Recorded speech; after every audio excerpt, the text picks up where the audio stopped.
Taiwan, I'm Reece with news from here in Taiwan and around the world.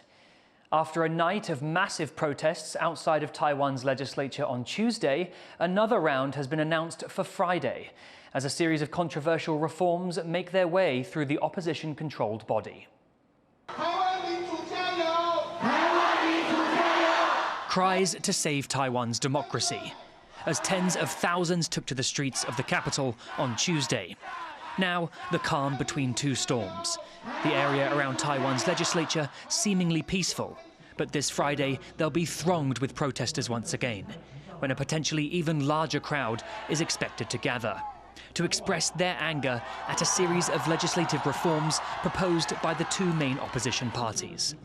民主的国家不代表说你就可以这样子随便修改法律，然后随便不照着法律走的。他们必须要意识到，他们的权利是由人民交付的。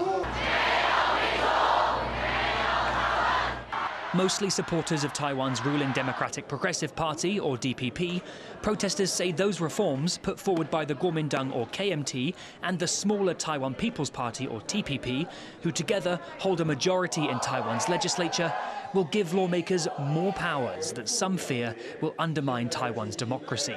只要这个法案通过的话，未来这些立法委员们，他们就可以随时的把这些官员还有人民，就是完全不负理由的，就是叫来问话，然后请我们提供资讯，我们可能会被罚款、罚金，甚至可能会有期徒刑。 The bill could also give the legislature the power to summon the president for questioning by lawmakers. But supporters of the reforms say they're necessary to keep the government accountable. 我们希望政府机关可以充分的接受人民的监督，接受民意代表监督，因为民意代表代表人民来监督。所以呢，不要把我们想要通过反贪污、要找弊案的这样的法律，我们的行使职权的法令就当罪，就直接把我们扣上一个卖国的帽子。 Protesters say that the opposition are trying to sneak these reforms through without due process, that the bills didn't get proper readings, and that Speaker Han Kuo-yu has broken protocol by having legislators vote through a show of hands, rather than the usual electronic voting.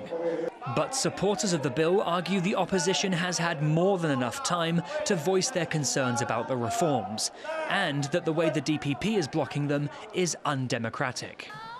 The reforms and protests pose an immediate challenge to President Lai Ching-te just days into his tenure. But without a legislative majority, Lai's party is limited in how much it can do to stop these reforms and any other bills that may come over the next 4 years. So as Taiwan's legislature prepares to reconvene on Friday and protesters say they'll return to keep their voices heard, this now peaceful square could become the stage for even more unrest. Alex Chen, Ryan Wu, Sally Jensen and Reece in Taipei for TaiwanPlus. Taiwan's new President Lai Ching-te has reignited debate about what Taiwan's constitution says about its relationship with China. Chris Gorin explains. 2 days after Taiwan's new president, Lai Ching-te, gave his inauguration speech, outside observers continue to examine its content. In particular, Lai's comments on Taiwan's statehood have garnered attention, as he referred to Taiwan, officially known as the Republic of China, as separate from the People's Republic of China. 中华民国台湾是一个主权独立的国家。中华民国与中华人民共和国互不隶属。 The new president's speech has even faced criticism from one of his predecessors, former President Ma Ying-jeou. Ma says Lai's speech treats China as a separate country, which goes against Taiwan's constitution and threatens to worsen already tense cross-strait relations.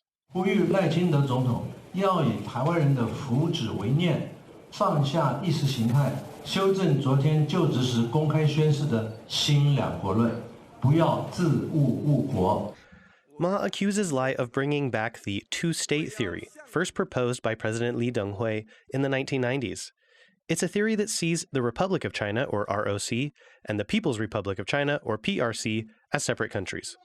And Ma says this framework violates amendments to Taiwan's constitution. He argues that, in the constitutional text, it's clear that there's no two-state, there's only one state, which is the Republic of China. and it is divided into two areas: the mainland area, which is controlled, or you can say administered, by the PRC government, and the Taiwan area, the so-called free area, which is administered or controlled by the ROC government.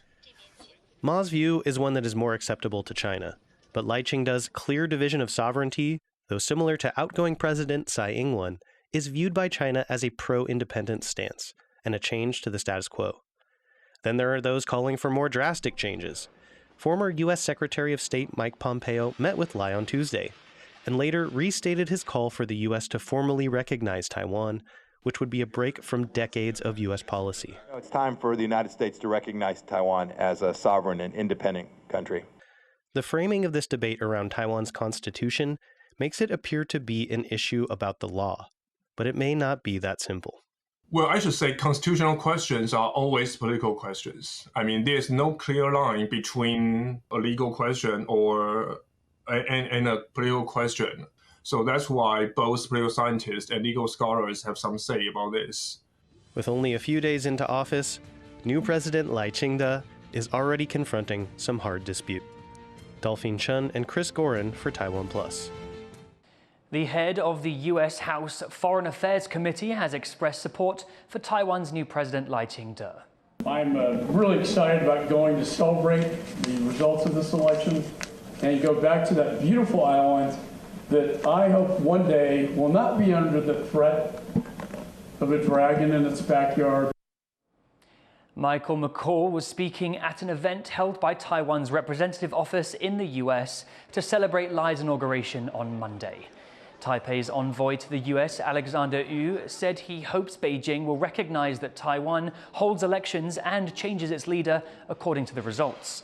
The celebrations come as President Lai met with other well-wishing U.S. officials in Taipei. President Lai Ching-te says he hopes to further strengthen ties with Lithuania as he met with the country's former president, Dalia Grybauskaitė. Lai said cooperation between Taiwan and Lithuania has gone from strength to strength since Taipei opened a representative office in Vilnius in 2021. That sparked a backlash from China, which recalled its ambassador to Lithuania over the decision. But Lai says Taiwan will continue to build its friendship with the Baltic country. 我会持续守护台湾的民主自由，维护区域的和平稳定。我也希望台湾和立陶宛加强合作，深化情谊，一起为国际社会贡献更多心力。 Taiwan's new president also met with a group of French politicians after Monday's inauguration. TaiwanPlus sat down with one of them to learn more about why they're visiting Taiwan. You are leading the first French parliamentary delegation to Taiwan this year. What message do you wish to send to your Taiwanese counterparts? Le message, c'est que la France est là et la France est un partenaire stable et avec bien sûr Taïwan. Et donc nous avons beaucoup de domaines sur lesquels nous pouvons prolonger, approfondir ce partenariat sur les questions scientifiques, sur des questions d'éducation, sur des questions aussi économiques, sur des questions de développement. Je pense notamment à l'intelligence artificielle.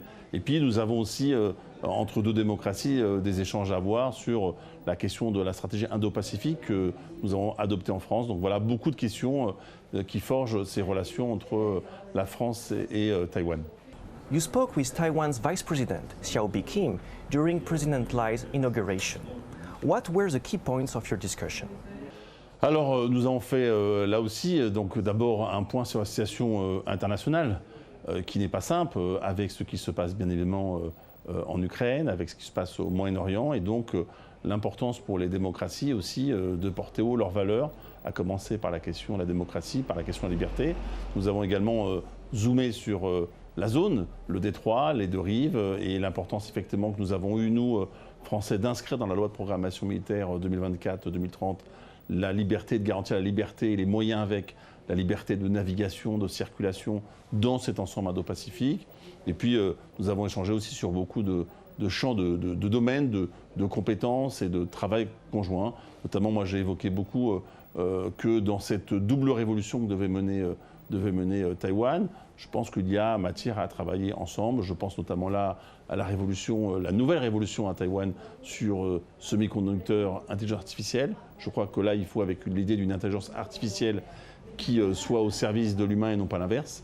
Et puis sur la question aussi de la révolution énergétique que nous menons, nous en France, mais que mène également Taïwan. Donc deux sujets très importants sur lesquels nous pensons que nos écosystèmes peuvent interagir. Et puis il y a un autre sujet, moi, qui me tenait à cœur, avec qui j'ai pu discuter également. Je suis rapporteur d'une commission d'enquête sénatoriale sur la question des ingérences, notamment comment la lutte. Et on sait que là-dessus, sur ces questions-là, Taïwan est très en avance.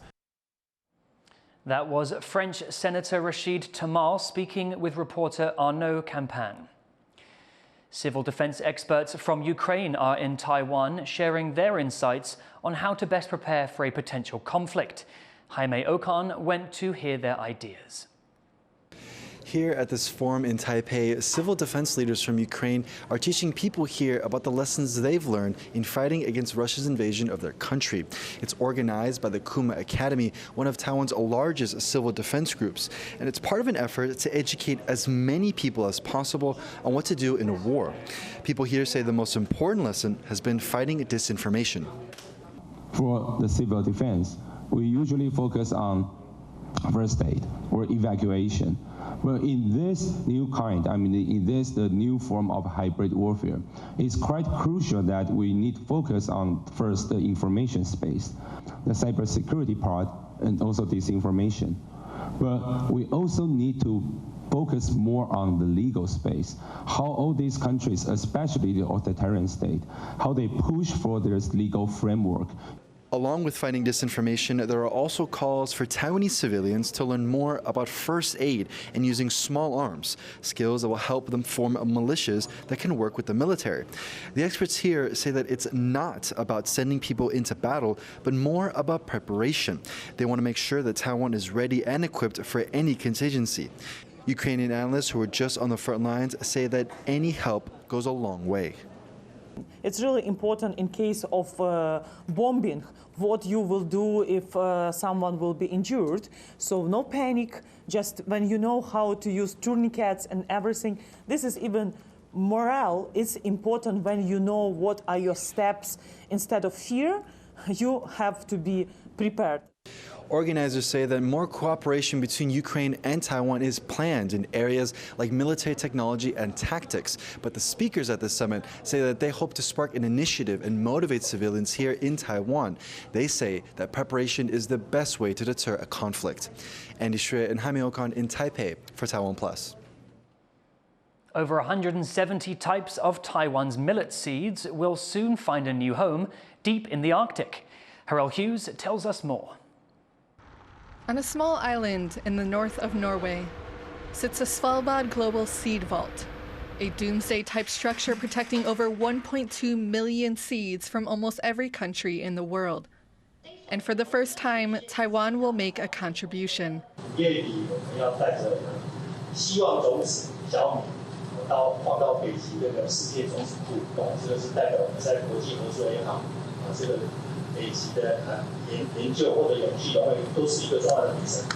The millet seed, an important staple food of Taiwan's indigenous groups, and a vital plant in sustainable agriculture, will now also contribute to international cooperation. 极地的研究是我们落实永续发展还有提升国家软实力的一个很重要的一个途径。那不仅能够提升我们在专业国际组织还有论坛的话语权，展现我们的先进技术之外，更能够促进我们跟国际交流。